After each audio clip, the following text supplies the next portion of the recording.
So your phone contract's about to renew, or you're just looking for a new phone because the old one's just not working like it should anymore. And you're in real estate and you're wondering, can an iPhone 13 mini really work for real estate agents? Well, in this video, that's what I'm going to be discussing. The pros and cons of the iPhone 13 mini for real estate agents. So if that's what you're looking for, stick around. That's what this video is all about.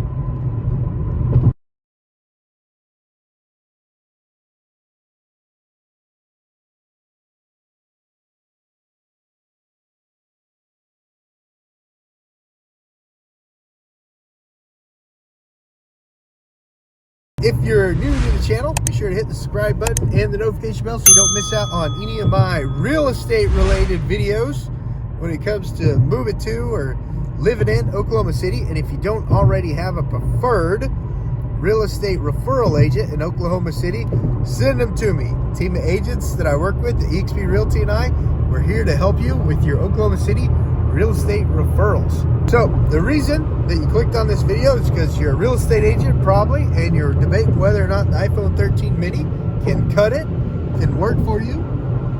Well, I want to go over the 5 pros and cons that I've run across over the last month with the iPhone 13 mini. So pro number 1, size.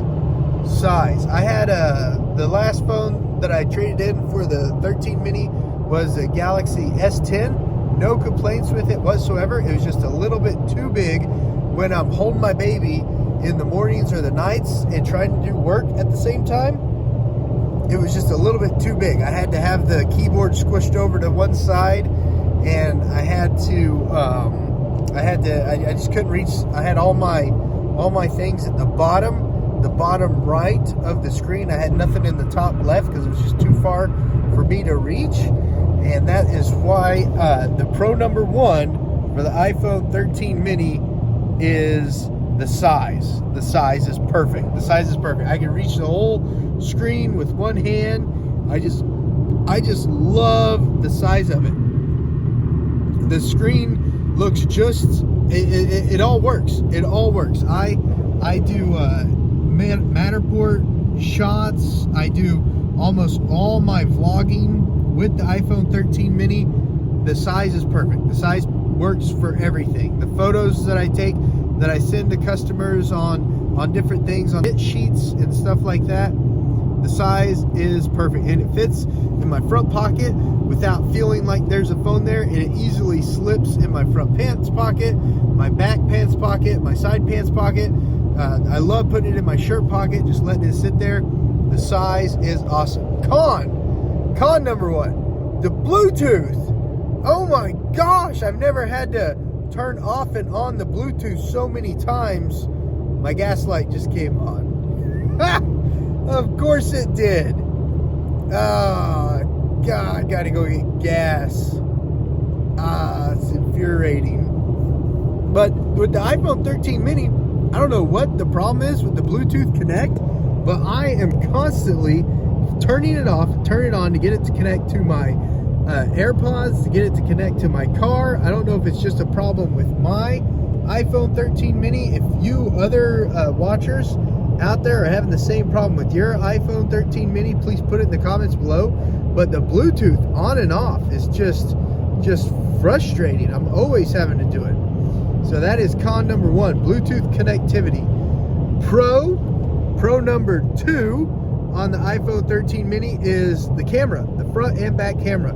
They work perfectly for all my vlogging, all my video walkthroughs. The FaceTime app works with customers that have iPhones. I switched from Galaxy to iPhone just so that I could do everything that I do with the Google stuff, like Google Meet, and then with the Zoom and stuff like that. But I also needed FaceTime to be able to reach those customers that have Apple phones and want to do the FaceTime on the virtual tours. So pro number 1 is, or pro number 2 is the FaceTime and I guess what you would call like the Apple what do they call it? The ecosystem, the Apple ecosystem. So let's just stick to FaceTime. So pro number 2 is FaceTime, being able to FaceTime customers that have Apple devices and still be able to use Google Meet, still be able to use Zoom. But on my Galaxy, one of the reasons I switched to Apple is my customers that had Apple, they didn't have, I couldn't FaceTime them, and that was the easiest way for them to virtually tour houses with me. So I needed that ability to FaceTime them just for workflow purposes with those particular customers, because I could still use the Zoom, I could still use the Google Meet on the Apple. So pro number 2 is FaceTime. Con number 2, I'm gonna have to say, hold on, I'm thinking. I didn't script this video. Messaging people. Con number 2. So on the Galaxy, when you're doing messaging, I can easily just add a person to any message, any text thread. I can just automatically add someone. And if this is user error, put it down below in the comments. But if I'm texting someone, and then I want to just stay on that same text message but add someone to it and start a new text chain, I cannot do that with my iPhone, with my Apple Messenger. I cannot just be in the middle of one text chain and then add another person to a new text chain. I have to start a whole new text chain. So I have to get out of the current text chain that I'm in and then add that person to, and then start a brand new text chain to have 2 people on the same text chain. So does that make sense? I hope you can turn red on this light. I really hope. Yeah, I didn't see any no turn red on that light. In Harrah, Oklahoma. Going through Harrah, Oklahoma, heading over to Meeker. Man, and I don't have enough gas to get to Meeker, so I'm definitely gonna have to stop and get gas. So, FYI, messaging is a little more involved when it comes to simply just starting a new chain and getting that new message started while you're already talking to someone else. So con number 2, messaging with the iPhone. So pro number 3 with the iPhone mini, the iPhone 13 mini, pro number 3 is the Apple ecosystem. The Apple ecosystem is mind-blowing. My AirPods automatically connect to my iPhone. When the Bluetooth's working, they automatically connect to my iPhone. And then when I'm working on my iPad and my iPhone, the AirPods, they systematically just switch between the two. It is the craziest thing. I never had that option with other Bluetooths on the Android. I would always have to go in there and manually connect it, but the AirPods and the iPhone and the iPad, they have chips in them that they sense each other. So like when I'm working on a video, when I'm editing a video, or working on a contract, or when I'm doing something late at night while I'm putting the kiddos down and I'm working on my iPad, I don't have to worry about hitting the volume or watching a video while I'm working on that, because the AirPods automatically connect. So there's no like loud video that pops up, wakes my kids up while I'm trying to get them to go down, or stops them from waking up. Look, gas. Let's pull in here and get some gas. Okay, perfect. Yes, we love gas. It lets us get to our appointments. So let's get us some gas right now. Okay, I'll be back as soon as I get gas. Okay, so I got the gas now. Pro number 3, the Apple ecosystem and how the iPad connects to the iPhone mobile hotspot, how the iPad connects to the AirPods, and transitions between the iPad and the iPhone mini. AirPod transition. It's just mind-blowing. It's really awesome how they all work together so well. The Apple ecosystem is number 3. Con number 3 is what was that? Oh, okay. This is so little. Like, I couldn't believe. Maybe it was just a bad day. Maybe it was just a day that it wasn't working on. But if you open up Chrome and then you Google something, and when you Google something, like let's say the Chicken Shack in Luther, you want to go grab some family meals at the Chicken Shack in Luther, and you try to call the Chicken Shack from the Chrome web browser on your iPhone mini, and you hit the call button from the Google business page on the iPhone mini from the Chrome browser, it won't work. It won't work. It's putting like letters in front of the number when you're trying to dial it. It's such a pain in the rear. So, but if you do the exact same thing on what is Apple's web browser, whatever, Safari, is that what it's called? If you do the same thing on Safari and you hit the call button, guess what? It works. It works. It doesn't put those weird numbers in front of it. And it's putting, like, what I mean by the weird numbers in front of it, I think that it's literally putting the word call in front of the phone number when you're using the Chrome browser, which is so asinine. It's so ridiculous. I'm like, are you kidding me? This is so little, but it works on Safari.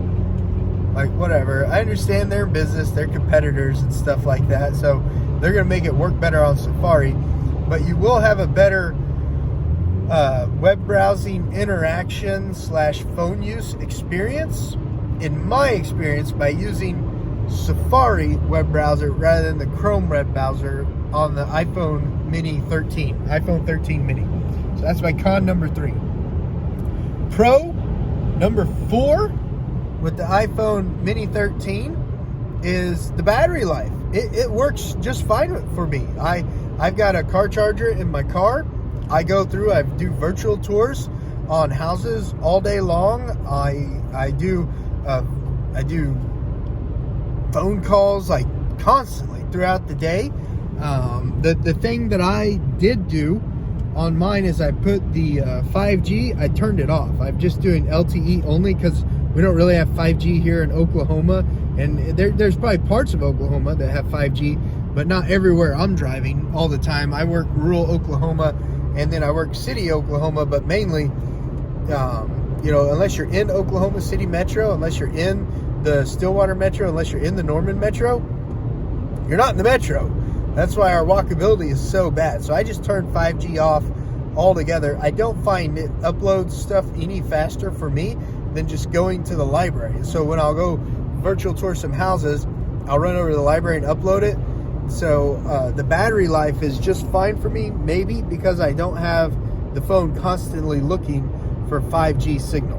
You know, I'm not a technician of phones, so I'm just guessing on that. But the battery life is great. It's very comparable to my S10, if not better. I mean, it's got to be the same. I don't notice a change at all going from the S10 to the iPhone 13 mini in battery life at all.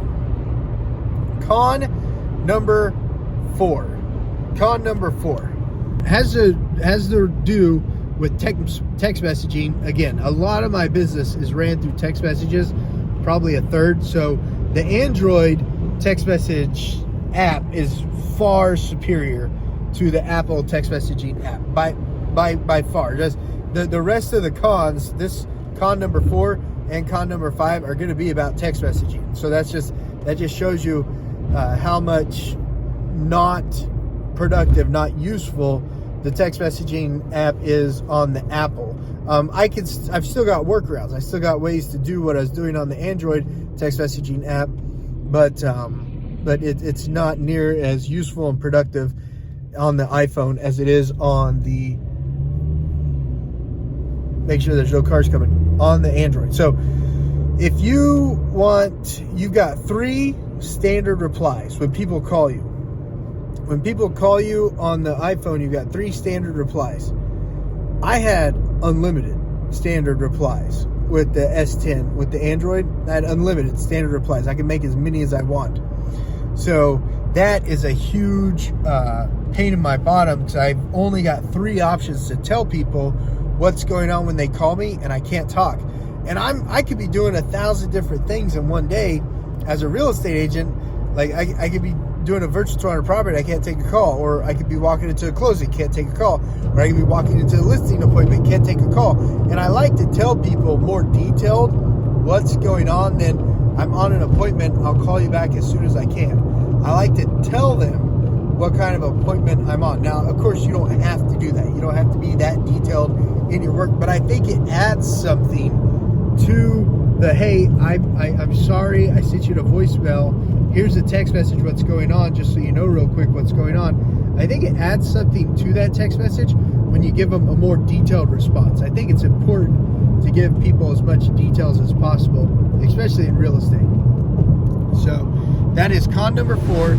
Text messaging auto response is limited to number 3. And if I'm wrong on any of these, I haven't had an Apple since 2009. I haven't had an Apple phone since 2009. So if I'm wrong on any of these, if I'm saying something incorrect, you guys put it down in the comments below. Like, make sure that I'm not putting out false information. Make sure I got the right info out there. You know, I love my iPhone mini 13, don't get me wrong, but there are some pros and cons to it. There really are. So that was con number 4. I've only got 3 responses when people call in when I want to reject the call and send them to voicemail. Okay. Pro number 5. Let me think, because like I said, this isn't scripted. Let me think. Transferring video data from being able to work on videos with LumaFusion on my iPhone 13 mini and my iPad, because half the videos that I edit, I use the LumaFusion app to do that, and being able to also use that on my phone, if all I've got is my phone at the time, is awesome. So being able to have access to LumaFusion not only on my phone but also on my iPad, that's just great. On my laptop I use DaVinci Resolve, but I'm very happy being able to have the ability to edit videos using LumaFusion on my phone now. That's a huge plus. So huge plus. And the Matterport, so being able to use the work apps that I use more to more of their full capabilities, like the Matterport video app that I use, that's a huge plus also. So I'm going to say con number 5 is with my real estate work, my video work for real estate, the apps availability on the iPhone are greater than they are on the Android for what I do. There could be other apps out there that you use on your Android that I don't, but the apps that I use on my iPad and my S10, now I can use them on both my iPad and my phone, whereas before I had to have the iPad for some of my video editing software, some of my Matterport software. I had to have the iPad. But now, if I don't happen to have my iPad on me, I forgot it or something, I can do everything that I do on the iPad on my iPhone because of the apps that I use. So that's pro number 5. So I hope you enjoyed those pros. Let's go over con number 5 real quick. Con number 5 goes back to the text messaging. There's no like on the Android, I had a whole bunch of standard text responses saved because people are always asking, what home inspector should I choose? What contractor should I choose? They're always asking things like, I need an attorney to clear a title. Who do I call? And I had all of the contractors that have done good jobs for customers in the past. I had them all saved in auto responses in the Messenger app. The iPhone Messenger app, I have not found where I can save a whole bunch of standard responses on it like I could in the Android. So my workaround to that is I have all of those standard responses saved on Notes, and then I go into the Note app, I copy it, and then I paste it into the text message app, which is extra steps that the Android doesn't make you do. So con number 5 is not having the ability to have standard responses, not standard reject responses, but standard text message responses in the iPhone Messenger app like I did with my Android. And that's a huge productivity thing. It's huge. So Apple's very productive. They do a lot of transferring. The ecosystem is amazing. I love all that.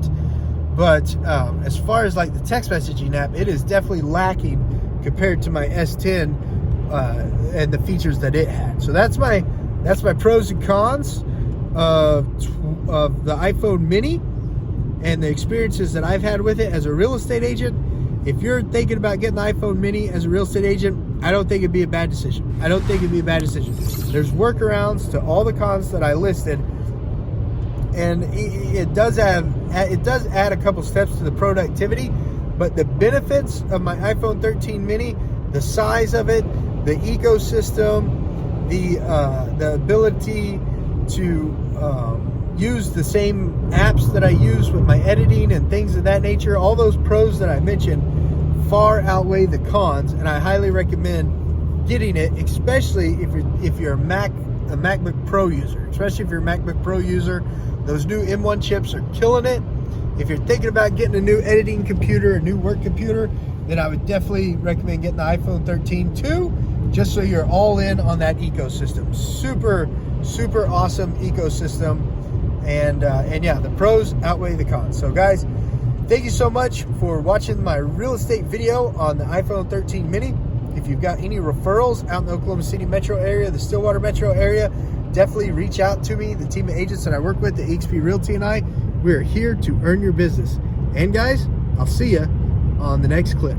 Don't forget to click on these videos that are popping up randomly on the screen. That way you can watch other of my real estate videos that tell you more about moving to, living in, and relocating to Oklahoma City and the Oklahoma City metro area. And if you've ever thought about a career in real estate, we are always taking on new mentorees too. We got a great mentorship program, lasts through 10 deals. We're basically holding your hand through the first 5 deals, and we make sure that you also definitely get the training of 5 of your own deals too, to make sure that you're good to go when you're done with the 10 on the mentorship program. So guys, all right, give it a like, give it a share, and if you're thinking about the iPhone 13 mini, I'd go do it. I'd go pull the trigger on it. All right, see you guys on the next clip.